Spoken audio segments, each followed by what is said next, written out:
lapse in concentration by Crystal Palace, which allowed Alcaraz to feed Beto. Beto for Everton. Beto for Everton again. A lightning counter-attack following a Crystal Palace error, and Everton are in front before half-time.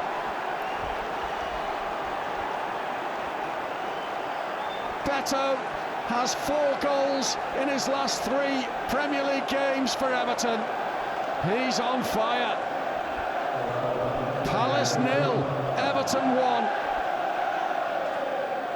Alcaraz capitalising on the Crystal Palace error and fed Beto, who was always going to finish, because he is in confident mood at the moment.